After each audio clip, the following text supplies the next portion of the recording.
Hello boys. पिछले class में जो ऑफलाइन हमने क्लास लिया था कॉलेज में, जिसमें हमने न्यू एजुकेशन पॉलिसी के अनुसार ज़ूलॉजी की पढ़ाई कैसे होगी इसके बारे में पिछले क्लास में हमने बताया था। आज से हम लोग नया चैप्टर शुरू करने जा रहे हैं। पहली बात ये समझ लो कि ये जो ऑनर्स वर्ड था ये अब समाप्त हो गया है और ऑनर्स वर्ड की जगह पर मेजर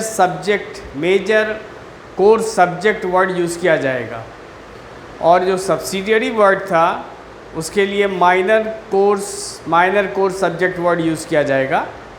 तो दोनों में हमको ज़ूलॉजी ही पढ़ना है, ठीक है।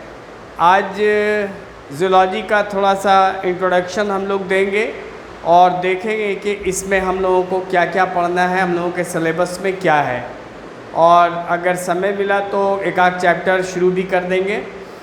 तुम लोग ध्यान से क्लास अटेंड करोगे। जब हम ऑनलाइन क्लास सेंड करेंगे ग्रुप में, व्हाट्सएप ग्रुप में, तो उसको ध्यान से देखोगे। और कोई प्रॉब्लम होगा तो शाम 7 बजे के बाद 7 से 9 के बीच में हमसे कांटेक्ट भी कर लेना। मेरा नंबर तो दिया हुआ है ही तुम लोगों के पास। ओके, तुम लोग 11th-12th क्लास में एक किताब पढ़ रहे थे जिसको हम लोग बायोलॉजी बोलते हैं। बायोलॉजी के माने हुआ स्टडी ऑफ लिविंग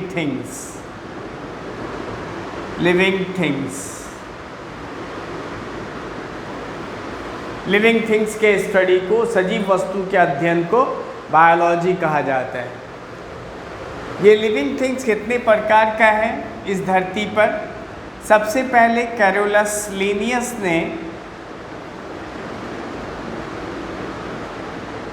एक थ्योरी दिया जिसको कहा जाता है 2 किंगडम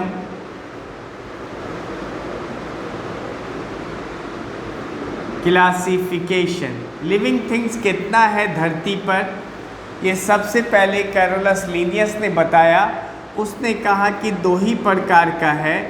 एक को उसने कहा प्लांटी और दूसरे का नाम उसने रखा एनिमेलिया। प्लांटी एंड एनिमेलिया, इस थ्योरी को 2 किंगडम क्लासिफिकेशन कहा जाता है। फिर 3 किंगडम क्लासिफिकेशन आया,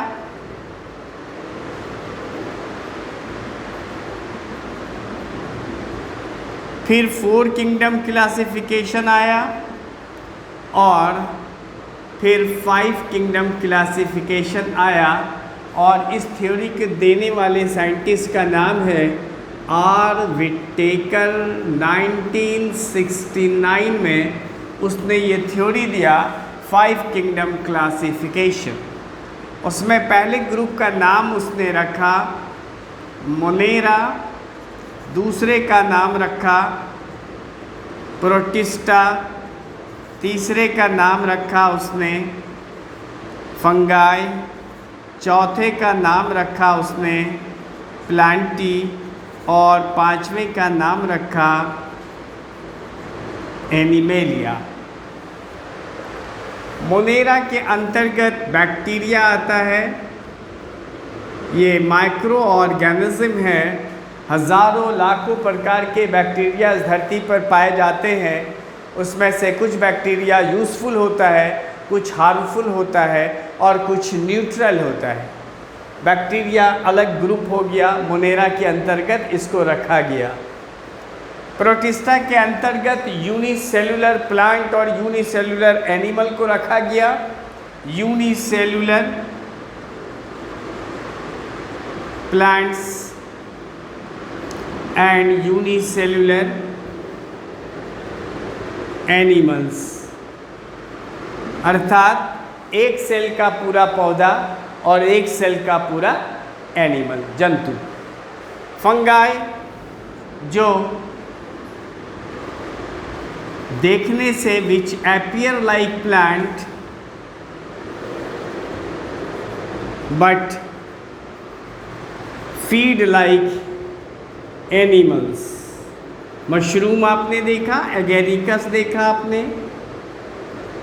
ब्रेड मॉल आपने देखा, म्यूकर देखा आपने, जिसको आप फफूंद बोलते हैं, जिसको आप भपुली बोलते हैं, जिसको आप गोबर छत्ता बोलते हैं, सांप का छत्ता बोलते हैं, भीगे लकड़ी पर होता है, ये सब फंगाई ग्रुप में है।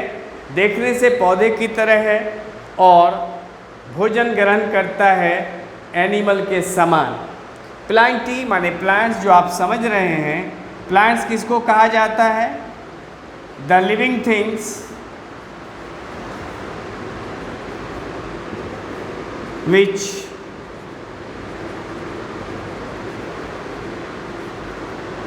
manufacture their own food and are usually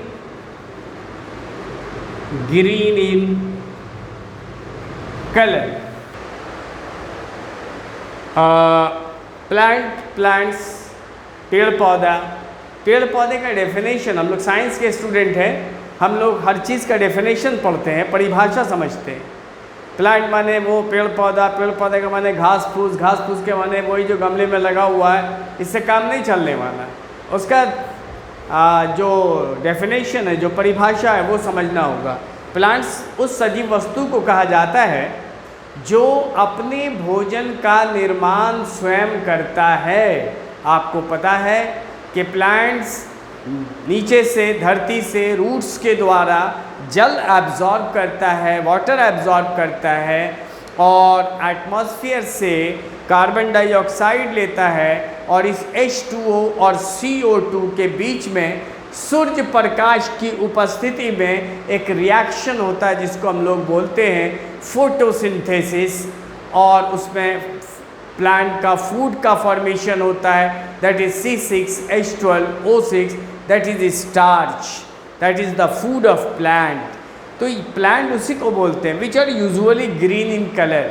green इसलिए होता है कि उसमें एक ग्रीन कलर का पिगमेंट पाया जाता है जिसको क्लोरोफिल कहा जाता है।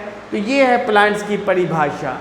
प्लांट्स का अगर डेफिनेशन दिया जाए, वो सजीव वस्तु जिसमें रूट होता है, स्टेम होता है, फल होता है, फूल होता है, तो गलत होगा, इसलिए कि सारे प्लांट में रूट नहीं होता, लीफ नहीं होता, फल और फूल नहीं होता।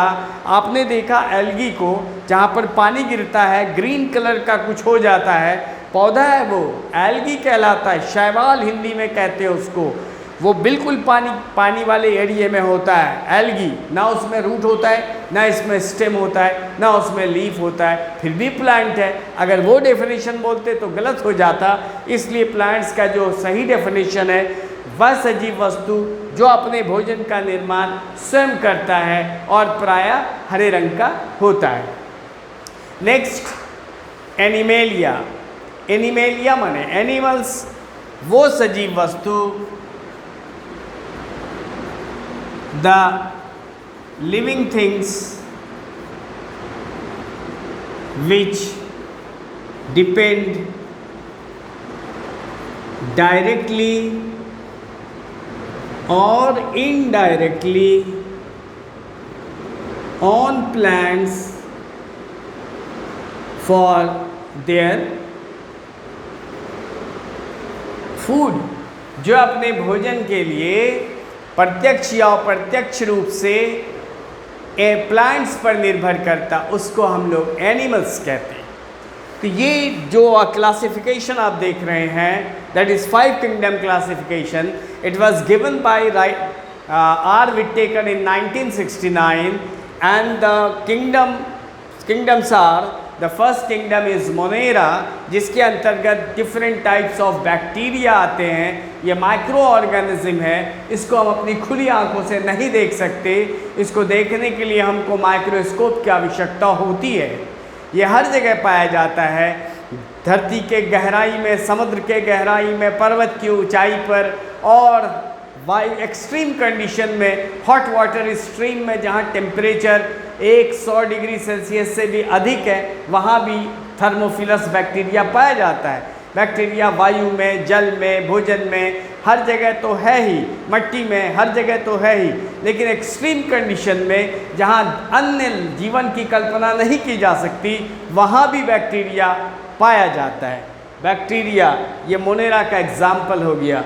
प्रोटिस्टा के अंतर्गत यूनिसेल्युलर प्लांट्स और एनिमल्स आया।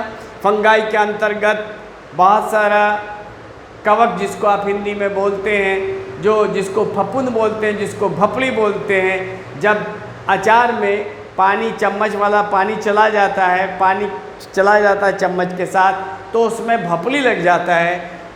बरसात में चमड़े के जूते पर, चमड़े के बैग पर, बरसात में ब्रेड पर, रोटी पर फंगस ग्रो कर जाता है। ये डिफरेंट टाइप का फंगस है। और एक फंगस तो आपने अवश्य देखा होगा जिसको कहा जाता है गोबर छत्ता या सांप का छत्ता, that is commonly known as mushroom and the scientific name is agaricus. उसके बाद प्लांट्स आ गया और फिर एनिमल्स आ गया।